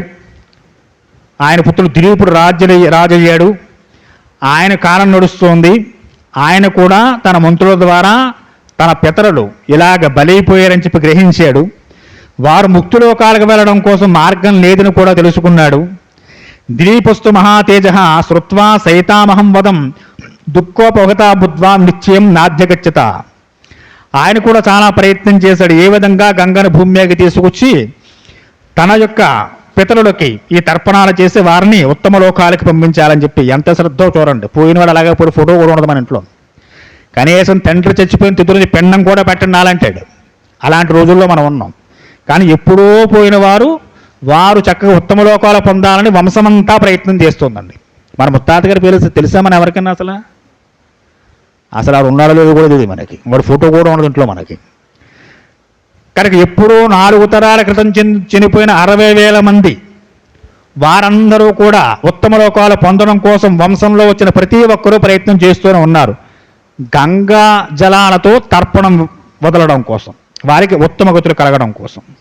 దిలీపుడు కూడా చాలా కాలం ఆయన కూడా తపస్సు చేశాడు. ఆయనకి అది సాధ్యం కాలేదు. ఆ దిలీపుడికి పుట్టినవాడు భగీరథుడు. తస్య చింతయితో నిత్యం ధర్మేణ విదితాత్మన పుత్రో భగీరథో నామ మజ్ఞే పరమధార్మిక. ఆ దిలీపుడు పుట్టినవాడు భగీరథుడు. ఆ భగీరథుడు పుట్టిన తర్వాత దిలీప్ మహారాజు గారు కూడా చాలా కాలం పాటు గంగా భూమి మీద తీసుకురావడం కోసం ప్రయత్నాలు సాగిస్తూనే ఆయన కూడా దిలీపస్తు మహాతేజ యజ్ఞే బహురిష్టినాం 3 సహస్రాణి రాజా రాజ్యమకారదాతు.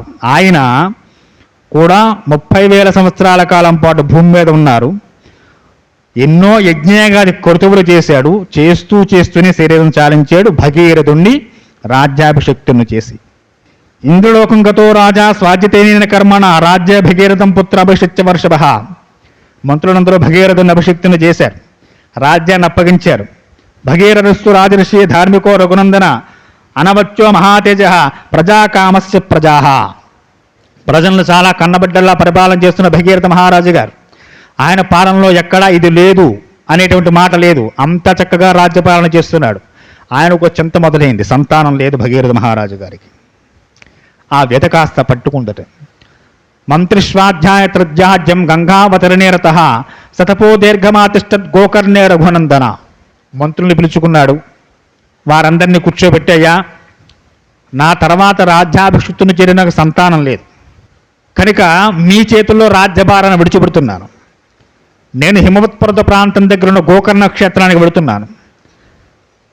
గంగను భూమి మీద తీసుకురావడం కోసం నేను ప్రయత్నం చేస్తున్నాను అని చెప్పి మంత్రుల్ని పిలిచి మంత్రుల చేతిలో రాజ్య అధికారాలను వారికి అప్పగించి భగీరథ మహారాజు గారు హిమవత్పర్వత ప్రాంతాల్లో ప్రయాణం అయ్యారట. ఊర్ధ్వభావమహాతపాహ మాసాహరో జితేంద్రియ తస్య వర్షసహస్రాణి ఘోరే తపస్సు తిష్టతి. 1000 సంవత్సరాల కాలం పాటు నెలకొక్కసారి ఆహారం తీసుకుంటూ తపస్సు చేసేటండి.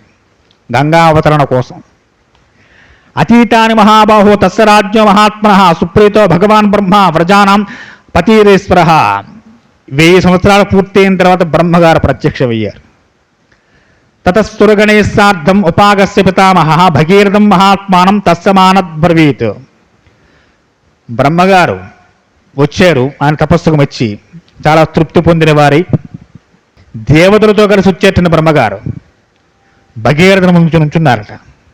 భగీరథ మహాభాగా ప్రీతిస్తేహం జనేశ్వర తపసాచ తపస్తేతం వరం వరయసవ్రతాః. ఓ భగీరథ మహారాజా, ఈ తీవ్రమైన తపస్సు చేసావు. ఓ శూవ్రత, మంచి వ్రతం కలిగిన వాడా, వరాన్ని కోరుకోవయ్యా, ఏం కావాలా నీకు? ఈ తపస్సు దేనికోసం చేసావు? తమువాచ మహాతేజ సర్వలోక పితామహం భగీరథో మహాభాగా కృతాంజలిరుపస్థితః. మహాభాగుడు మహా తేజస్సుని భగీరథుడు బ్రహ్మగారిని చూడగా నమస్కారం చేశారు. ఆయన సమీపించి, ఓ బ్రహ్మదేవాయ భగవన్, ఇది మే భగవన్ ప్రీతో యజ్ఞస్తి తపసః ఫలం సగరశ్చాత్మజా సర్వే మత్తస్థిల్మాప్రయా. ఓ బ్రహ్మదేవ, నేను చేసిన తపస్సు మీకు తృప్తిని కనుక కలిగించి ఉంటే మా ముత్తాతలు సగర చక్రవర్తి గారి యొక్క పుత్రులకి వారందరికీ జలాంజలి అర్పించేటట్లుగా అనుగ్రహించండి అని అన్నట్ట. మహాత్ముల యొక్క భస్మరాశి గంగాజలంతో తడిసి పిమ్మట మా ముత్తాతందరూ శాశ్వతమైన స్వర్గ నివాసాలకు పొందే విధంగా ఓ దేవా మా ఇక్ష్వాకు వంశానికి సంతానం ప్రసాదించండి, తర్వాత నా వంశం ఉండేలా. ఇది నా రెండవ కోరిక. 2 వరాలు అడిగేట. ఒక వరం, తమ యొక్క పితరులందరూ ముత్తాతలందరూ కూడా ఆ భస్మరాశికి వారందరి మీద గంగాజలం వెళ్ళాలి, వారికి జలాంజలి సమర్పించాలి, వారందరూ స్వర్గలోక ప్రాప్తి పొందాలి. ఇంకో వరం ఏమిటి అంటే మాకు ఇక్ష్వాకు వంశానికి సంతానాలేమి లేకుండా చెయ్యి, అంటే నాకు సంతానం ఇవి. ఉక్తవాక్యం తు రాజానాం సర్వలోక పితామహ ప్రత్యువాచి శుభాం వాణి మధురా మధురాక్షరం. చక్కనైన తపస్సు చేసేవయ్యా, మధురమైన మాటలు మాట్లాడుతున్నారట. మహారాజా భగీరథ మహారథ, నీ మనోరథం తప్పక నెరవేరుతుందయ్యా, తప్పక గంగావతరణం జరుగుతుంది. నీవు ఆ గంగాసాధ్విని ప్రార్థన చెయ్యి అన్నారట. భగీరథుడు మళ్ళీ గంగ గురించి తపస్సు చేశాడు. ఏం హైవావతి గంగా జ్యేష్ఠ హిమవత సుత తాంబై ధాయితం శక్తో హరస్తని యుజ్యుతాం. గంగాదేవుని తపస్సు చేశారట. శివపురాణాంతర్గత విషయ. మళ్ళీ 1000 సంవత్సరాలు తపస్సు చేశారు గంగ గురించి. అంటే ఎంత ప్రమాణం ఉందో చూడండి మహానుభావుడికి. గంగ ఆవిర్భావం చెందింది, ఏం కావాలంది, భూమి మీద రమ్మని చెప్పి అడిగాడు. చాలా సంతోషమయ్యా, నేను వస్తే భరించేవాడెవడు? గంగ భూమి మీద కాకుండా మాట్లాడేటండి. చిన్న కొండ నుంచి లోయలోంచి వస్తుంది ఆవిడ, ఏమైనా ఆకాశం సమాంతం కిందకు దూకేస్తుంది. ఆమె అంది, నేను కనుక ప్రవాహంతో కిందకు వస్తే భూమి పరిస్థితి ఎవడో తెలుసా నాయన భగీరథ? ప్రవాహంలో కొట్టుకుపోయిన బంతిలా ఉంటుంది దాని పరిస్థితి, ఎక్కడికి పోతుందో తెలియదు ఇంకా భూమి. అలా అవుతుంది అది. కాబట్టి నేను వస్తే నన్ను భరించేవారు కావాలి, ఎవరు భరిస్తారు ముందు వెతుక్కోమన్నారు. మళ్ళీ బ్రహ్మగారి దగ్గర వెళ్ళేటండి. ఇవి రామాయణంలో ఉన్న విషయాలు కాదు. మళ్ళీ బ్రహ్మ గురించి తపస్సు చేశాడు. మళ్ళీ బ్రహ్మ వచ్చారు. ఏరా నాయన, ఆల్రెడీ చెప్పాను కదా అబ్బాయి నీకు, మళ్ళీ ఏమిటన్నారు? అయ్యే మీరు చెప్పినట్లుగానే గంగా భవానిని ప్రసన్నం చేసుకున్న తల్లి వస్తానంది, కానీ భరించేవారు కావాలంది. ఎవరు భరించగలరు భూమి మీద? ఒక్కసారిగా గంగ కనుక భూమి మీదకి వస్తే తట్టుకునే శక్తి ఉన్నవారు ఎవరున్నారు అని చెప్పగానే బ్రహ్మగారు చెప్పేట, నాయన దేవలోకాల్లో పెద్ద విపత్తు ఇక ఎవరి వల్ల సాధ్యము కాదు అనే విపత్తు వచ్చినప్పుడు అందరికీ అండగా నిలబడే ఏకైక దైవం పరమేశ్వరుడు ఒక్కడే. కాబట్టి నాయన తప్పక ఈశ్వరుని అనుగ్రహిస్తాడు. కాబట్టి నువ్వేం చేస్తావయ్యా అంటే ఈశ్వరుణ్ణి ప్రసన్నం చేసుకోమన్నారు. ఎన్ని తిరుగుతున్నాయో చూడండి. ఏదో మీ దాకా వచ్చిన పని అయిపోతున్నట్టు మీరు మళ్ళీ అక్కడికి వెళ్ళమంటున్నారు, అక్కడికి వెళ్తే ఇంకోచాడు మనం తిరుగుతుంటాం చూసారా ఆఫీసు చుట్టూ పనుల గురించి. అలా తిరుగుతున్నాడండి. ఈ బాధంతా ఎవరి కోసం? తన పితరుల కోసం, తన వంశవృద్ధి కోసం. కనుక వారందరినీ తరింపజేయడం కోసం ఎంత కష్టపడుతున్నాడు ఆయన. మళ్ళీ ఈశ్వరుడు తపస్సు అంటే మాటలా? ఎంత తపస్సు చేసేట. దేవదేవగతే తస్మిన్ సాంగోష్ఠ గ్రహపీడత కృత్వా వసుమతీం రామ సంవత్సరపు పాతక. 1 సంవత్సర కాలం పాటు కాలి బొటన కుడికాలు బొటన వెలిపై నుంచుని చేతులు పైకెత్తి సంవత్సరం తపస్సు చేసేట. ఒకసారి నుంచోండి చూద్దాం ఎలా ఉంటుందో. కుడికాలు బొటన ఏమో నుంచోవడమా, చేతులు పైకెత్తి నుంచోడమా, అలాగ కఠోరమైన తపస్సు సంవత్సరం చేసేటండి. ఊర్ధబాహు నిలాలంభో వాయుభక్షో నిరాశ్రయ అచల స్థాణువస్థిత్వ రాత్రిం దివకురుతం. రాత్రి లేదు పగలు లేదయ్యా, స్థాణువులా ఉన్నట్ట, ఒక కర్ర నిలబడ్డట్ట. వాయుభక్షో నిరాశ్రయ, గాలే భోజనం, గాలి పీలుస్తున్నాడు వదులుతున్నాడు అంతే, అలా ఉన్నట్టు సంవత్సర కాలం పాటు. అత సంవత్సరే పూర్ణే సర్వలోక నమస్కృత ఉమాపతి పశుపతి రాజానాం ఇదమబ్రవీత్. పార్వతీ పరమేశ్వరులు వచ్చేరటండి, ఒంటరిగా రాలేదు, నన్నకేసేయడం చెప్పి ఆయన అమ్మవారిని వెంట పెట్టి వచ్చేట, వృషభ వాహనారూఢే వచ్చేట, దర్శనమిచ్చేట. పరమేశ్వరుడు చూశాడు. ప్రీతిస్తేహం నర శ్రేష్ఠ కరిష్యామి తవ ప్రియం శిరసాధారయిష్యామి శైలరాజ సుమతాతం. ఓ భగీరథ, నీ తపస్సు చాలా ఆనందం వేసిందయ్యా. ఏమిట్రా తపస్సు, ఏమిట్రా, ఎన్ని వేలు చేస్తావా? బ్రహ్మగారి గురించి చేసావా, గంగ గురించి చేసావా, మళ్ళీ బ్రహ్మ గురించి చేసావా, మళ్ళీ నా గురించి చేసావా? ఏమి శ్రద్ధరా నీ పూర్వీకుల మీద నీకు. కనుక అది ప్రీతినిచ్చిందిర పరమేశ్వరుడికి. వంశము పట్ల, పెద్దల పట్ల ఉండవలసిన శ్రద్ధ ఏదో చూపిస్తున్నారు ఇక్కడ. కనుక ప్రీతిస్తేహం నరశ్రేష్ఠ, ఓ నరశ్రేష్ఠుడా భగీరథ, ప్రీతిస్తం చాలా ఆనందం వేసిందయ్యా. కోరుకో, ఏం కావాలి నీకు? ఇంద్రపదం ఇమ్మంటావా? దేవేంద్రుడు నింపేసి నీకు ఇచ్చేస్తాను. విష్ణులోకానికి వెళతావా, లేదా నా దగ్గర కూర్చుంటావా? రా, తీసుకుపోతారు, ఇప్పుడు తీసుకుపోతారు. మహాప్రభు ఏం వద్దండి. ఏం చెయ్యాలి? మా పితరులు 60,000 మంది, వారు పుణ్యలోకాలకు వెళ్ళే విధంగా గంగా అవతరణం జరగాలి. గంగాదేవి వస్తానంది, కానీ భరించేవారు కావాలని చెప్పి కోరింది. కాబట్టి ఓ శంకర, భక్తవ శంకర, కైలాసవాస, నీవు కాస్త ఆ గంగని కనుక ఆపగలిగితే, ఆమె నీ నుండి ప్రవహించగలిగితే మా పితరులందరూ కూడా ముక్తిలో కాగి వెళతారు. కాబట్టి పరమేశ్వర, ఆ గంగని కాస్త భరించే ప్రయత్నం చేయవని అన్నారు. శిరసాధారయిష్యామి శైలరాజ సుతామహం. పరమేశ్వర వరం ఇచ్చేట, తప్పకుండా రమ్మని చెప్పు. వచ్చిన గంగని నా జటాజుటంలో బంధించట్టే పడుతున్నాడు. ఎక్కడ? పాత్రలోనో చెంబులోనో ముంతలోనో కాదండి, జడలో గంగ ఉంటుందా? నీళ్లు జడలో ముడిపెట్టుకుంటూ ఉంటుందండి అసలు ఎక్కడైనా? ఒకసారి మీరు పోసుకుని చూడండి, ఆడవారు జడ ముడేసిన కాస్త నీళ్ళు వేసుకోండి. సాధ్యమేనా అది? నీరు బయటికి పోవాలంటే ఎంత ఖాళీ ఉండాలి? చిన్న గాలి వెళ్ళేటువంటి ఖాళీ ఉంటే చాలు, బయటకు వచ్చేస్తుందిగా. వరదలు వస్తున్నాయి, గంటలు పడుతున్నాయి. గంటి అంటే పెద్దది పడదండి, చిన్న కన్నది పెద్దది అయిపోతుంది కదా. సిమెంట్ మూటలు వేసేవండి, కాంక్రీట్ పోసి పెట్టాం, గోదావరి గట్టి కట్టాం. మన కర్మ కాలేకపోతే కాంక్రీట్ చిన్న కన్నం పడుతుంది. 2-3 ఆ రాళ్ల మధ్యలో చిన్న ధార వస్తుంది, ఆ చిన్న ధార తెల్లాసరి పెద్దది అవుతుంది, మొత్తం కొట్టుకుపోతుంది.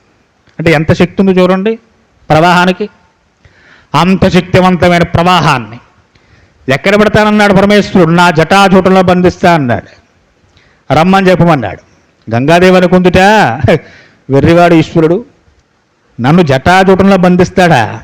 నేను ఎక్కడి నుంచి డాబా మించి పడుతున్నానంటే ఏమో, నేను ఎక్కడో ఆకాశం నుంచి వస్తాను. నేను అంత ఎత్తు నుంచి వచ్చాడు గంగ. సౌమ్యంగా ఎందుకుంటే చాలా భీకరమైన ఘోష చేస్తూ వస్తాను నేను. పరమేశ్వరుడితో సహా ఆయన్ని కూడా పాతాళంలో తీసుకుపోతాను కొంత ఆమె. ఇద్దరు పెద్దవాళ్ళు పెరుగులాడుకుంటే మధ్యలో ఉన్నటువంటి బలహీనుడు ఇరుక్కుపోతుంటాడు. గంగాదేవికి కాస్త కొంచెం అహంకారం వచ్చిందిట. ఈశ్వరుని కూడా పాతాళంలోకి లాక్కుపోతాను ఏదో అనుకుంటున్నాడండి ఆయన. ఇవి రామాయణంలో చెప్పలేదండి, ఏదో మీ గురించి కాస్త శివపురాణాంతర దృశ్యాలు చెబుతున్నాను నేను. కనుక ఈశ్వరుడు ఏదో సామాన్యం అనుకుంటున్నాడు నన్ను. ఆ లోకంలో నాకన్నా శక్తివంతులు లేరు, ఇది గంగాదేవి అభిప్రాయం. కనుక పరమేశ్వరుని కూడా నా యొక్క ప్రవాహంతో ఆయన కూడా పాతాళంలోకి ఈడ్చుకుని పోతా అనుకుంది ఆవిడ. గంగ వస్తే ఏం మిగులుతుంది? బిల్డింగులే వెళ్ళిపోతుండే మనం చూడలేదు టీవీలో. ఇప్పుడు వరదలు వస్తున్నప్పుడు ఎంత గొప్ప బిల్డింగ్ అయినా వెళ్ళిపోతుంది అంతే. కనుక ప్రవాహంతో గొప్పది. తతో హేమవతి జ్యేష్ఠ సర్వలోక నమస్కృత తదా సాతమద్రవం కృత్వా వేగంచ దుస్సహం ఆకాశాత్ పతితం రామ శివే శివ సరస్వతి. ఆ గంగాదేవి అమాంతం రావడానికి ఉద్యుక్తురాలవుతోందట. ఆమె చాలా ఎత్తు నుండి అచింతయచ్చసాదేవి గంగా పరమదుద్ధిద విసామ్యహంతి పాతాళం శ్రాతోహే గృహశంకరం. ఈశ్వరుణ్ణి కూడా గైకొని నేను పాతాళంలోకి చేరతాను. తస్యా వలయపరం జ్ఞాత్వా కృతస్థ భగవాన్ హరః తురోభావయితం బుద్ధిం చక్రే త్రణయస్తదా తాతస్మిన్ పతితా పుణ్య రుద్రస్య మూర్ధని హిమవత్పర్వతే రామ జటామండల గహ్వరే. జటామండలం అన్నారు. అది సూర్యమండలం, చంద్రమండలం ఇవన్నీ ఎలాగో పరమేశ్వరుడు జటలో ఒక మండలం అంటండి. కనుక పరమేశ్వరుడు ఎప్పుడైతే గంగాదేవి కాస్త అసూయకులోని శంకరుణ్ణి కూడా పాతాళంలోకి తీసుకుపోతానని చెప్పి అసూయపడిందో పరమేశ్వరుడు చిద్విలాసం చేస్తూ నుంచున్నట్ట. రా, నువ్వు నన్ను తీసుకువెడతావో నేనే నిన్ను బంధిస్తానో చూసుకున్నారు. భగీరథుడికి భయం పట్టుకుంది. వీరద్దులు దెబ్బలాడుకునే ఉన్నారు. ఇప్పుడు ఈయనంతో కష్టపడి 8,000 సంవత్సరాలు తపస్సు చేసి మా పితరులను పుణ్యలోకాల పంపాలనుకుంటే గంగాదేవి ఈశ్వరుని లాక్కుపోతానంటోంది. నువ్వు నన్ను తీసుకెళ్తావో నేను నిన్ను తీసుకెళ్తాను చూద్దాం నేనంటున్నాడు. వీరద్దరు కొట్టు చేస్తే ఇప్పుడు నా పరిస్థితి ఏమిటో ఆయన మధ్యలో ఇద్దరు పెద్దవాళ్ళు కొట్టుకుంటే మధ్యలో ఉన్న పరిస్థితి అలా ఉంటుంది. ఆయన ఎదురు చూస్తున్నట్ట. అసలు గంగా భూమి మీదకి వస్తుందో రాదో మహాతల్లి. వీరిద్దరికి మధ్యలో కోపాలు వచ్చి నేను వెడవన నాయనంటే భూమి మీద గంగలా వస్తుంది. ఇంకా కనుక సాధ్యం కాదు. సాకదం చన్మిహీం గతుం నశక్నోద్యత్యమాస్థిత నైవ నిర్గమం లాభే జటామండల మోహితా. విశేషంగా జటల్ని విధిల్చి నుంచున్నట్ట పరమేశ్వరుడు. రమ్మన్నట్ట. రా, తత్రేవాభ్రవం దేవి సంవత్సరగణాన్ బహూన్ తాపపశ్చన్ పుతస్త్రత్ర తప పరమస్థిత. ఎలా వచ్చిందండి గంగ అంటే ఏదో కాసేపు వచ్చి ఉండలేదుట, కొన్ని సంవత్సరాలు పడిందిటండి. అలాగా గంగంతా భూమికి రావాలంటే ఎలా వస్తుందండి? మనకు వర్షం పడితే కాసేపులో ఆగుతుందండి ఒక గంట పోయాక అనుకుంటాం. ఎక్కువ సంవత్సరాలు అన్నారు, చెప్పలేదు అంత లెక్క. అలా దిగుతూనే ఉందిట. ఎంత పడుతుంది లెక్కే ఉంది. ఎన్ని క్యూసెక్కులు నీరు వస్తుందండి? ధవళేశ్యం బ్యారేజ్ ఇన్ని 1,00,000 క్యూసెక్కుల నీరు లెక్కలేదు. ఎంత నీరు వస్తుందో లెక్కలేదుట. మన చక్కగా రావణాసురుడు చేశాడు రావణాష్టకం, శివతాండవ స్తోత్రంలో చెబుతూ ఉంటారు. ఆ జటామండలంలో గంగ ఏ విధంగా పరిభ్రమిస్తోందని చెప్పి. నమః పార్వతీపతయే హర హర మహాదేవ శంభో శంకర. జటాటవీ గలజ్జల ప్రవాహ పావితస్థలే గలేవలంబిలంబితాంభుజంగతుంగమాలికం డమడ్డమడ్డమడ్డమన్నినాదవడ్డమర్వయం చకార చండతాండవం తనోతు నః శివ శివం. జటాకటాహ సంభ్రమ భ్రమన్నిలింప నిర్ఝరి విలోల వీచి వల్లరి విరాజమానమూర్ధని ధగద్ధగద్ధగజ్వలల్లలాట పట్ట పావకే కిశోర చంద్రశేఖరే రతి ప్రతిక్షణం మమ. పరమేశ్వరుడు జటాజోటంలోకి కొన్ని సంవత్సరాల కాలం పాటు గంగా ప్రవాహం విశేషమైన ధార చేత పెద్ద ఘోష చేత్తూ, గంగలు ఎన్ని ఉంటాయండి? మత్స్యాలున్నాయి, ముషళ్ళున్నాయి, సర్పాలున్నాయి, ఎండ్రకాయలున్నాయి. ఇలా అనేక రకాల జలచర జీవుల చేత మహావేగవంతమైన గంగ పరమేశ్వరు జటాజోటంలో పడడము, పడుతూ అందులో సుడులు తిరుగుతోందిట. జటాకటా సంభ్రమభ్రమంతనింపనిర్ఝరి, ఆ విశేషమైన జరి అలా క్రిందకి పడిపోతోంది. పరమేశ్వర జటాజోటంలో గిరగిరా తిరిగేస్తుంది. ఎక్కడైనా కాస్త ఖాళీ తిరిగితే పరమేశ్వరుని లాక్కుని పాతాళానికి వెళ్ళిపోవడం కోసం గుద్దుకుంటోంది, తన్నుకుంటోంది, పొంగుతోంది, ఎన్నో చేసిందట. తాండవిచ్చేస్తుంది జటాజోటం. అంటే జటాజోటం అంటుంది చూడండి పరమేశ్వరుడిది. పైకి మన ఫోటోలు అలా కనిపిస్తున్న మహానుభావుడు చిన్న జటేసుకుని కానీ ఏదో కృష్ణుడి పిలకేసునుడు కనిపిస్తూ ఉంటుంది జటాజోటం చూస్తూ ఉంటే. కానీ ఆ జటాజోటంలో కొన్ని సంవత్సరాల కాలం పాటు ఆ మహాగంగ ఆ విశేషమైన జలచరముల చేత హోరెత్తిపోతూ అంత పెద్ద ధార పెట్టుకు ఘోష చేస్తూ పడిపోతుంటే నుంచిన పరమేశ్వరుడు కదలకుండా నుంచున్నట్టు పడు, ఎంతసేపు పడతావు పడు అని ఆ గంగా జటాజోటంలో సుడులు తిరుగుతుంది. తుఫాన్లు పెట్టిన సముద్రంలో తిరుగుతుంటే చూడండి సుడులు, అలా విశేషమైన సుడులు తిరిగిపోతుంటారు గంగ అందులో నుంచుని.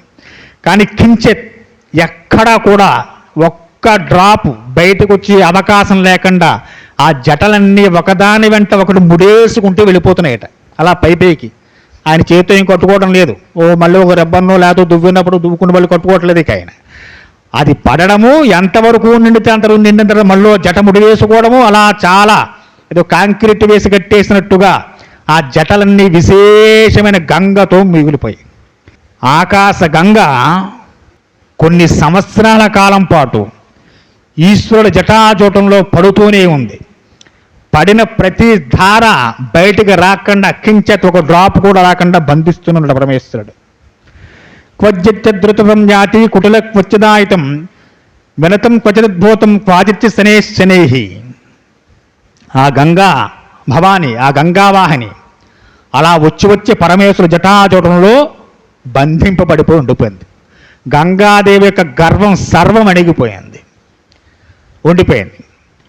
ఇప్పుడు భగీరథుని చూశాడు పరమేశ్వరుడు. భగీరథ చెప్పు అన్నాడు.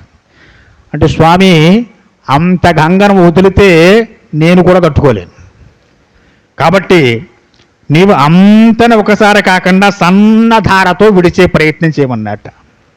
తత్ర దేవర్షి గంధర్వ వసుధాతలవాసన భవాం గతిపతిం తోయం పవిత్రమతి ప్రస్తుతం. దేవతలు ఆ ఆశ్చర్యక దృశ్యాన్ని చూశారట. పరమేశ్వరుడు జటాచూటంలోకి వస్తున్న గంగ, ఆయన పడుతున్న తీరు, గంగ యొక్క ఆ గర్వం సర్వం అణిగిపోవడం, విశేషంగా సుడులు తిరుగుతూ ఆ జటాజూటంలో బయటికి రావడం కోసం గంగ చేసే ప్రయత్నం, ఆ ప్రయత్నాన్ని నిహితం చేస్తూ పరమేశ్వరుడు యొక్క గొప్ప ధీరత్వం, ఇవన్నీ దేవతలు నమస్కారం చేసేట పరమేశ్వరుడికి. మహాదేవ శంభో శంకర, నీవు తప్ప గంగను పట్టగల దేవత ఇంకొకడు లేడు అని చెప్పి వారంతా కూడా చక్కగా స్తోత్రం చేసిన పరమేశ్వరుని. భగీరథుడి యొక్క ప్రార్థన ఆలకించి 3 జట కాస్త విదిలిచి కొద్దిగా తీసి, పూర్తిగా తీస్తే ఉండదు చూడు, ఆయన 3 ధారల కింద విడిచిపెట్టేట ఆయన. భగీరథ వెళ్ళు, నీ వెనక గంగ వస్తుంది. ఇప్పుడు గంగ ఇదివరకు గంగ కాదని, ఆమె కాస్త లజ్జారహితురాలైంది, అంటే కాస్త సిగ్గుపడింది. ముందు ఆవిడేమనుకుంది, పరమేశ్వరుడు కూడా పాత్రను తీసుకుపోయే శక్తి నాకుంది, ఎవరు తీసుకుపోతాననుకుంది. ఇప్పుడు ఆయన జటాచురంలో బంధించేశాడు కనుక భగీరథుడు వెనకాల పరమేశ్వరుడు చెప్పిన విధంగా వెళ్ళాలి. భగీరథుడికి ఆజ్ఞ చేశాడు. భగీరథోపరాదిర్షి దివ్యం సందసమాస్తుత పాయాదగ్రే మహాతేజం తమగంగా పృష్ఠతోంజగాత్. భగీరథుడు ముందు నడుస్తున్నట్ట, వెనక గంగ ఉరకలు వేసుకుంటూ వస్తుందట. ఆ వస్తున్న గంగా ప్రవాహాన్ని చూసి సమస్త దేవతలు, ఋషులు, మహర్షులు, సిద్ధులు వారంతా కూడా గంగాజలాల్లో స్నానం చేసి పరమేశ్వర జటానిర్గత గంగ శిరస్సును జల్లుకున్నట్ట.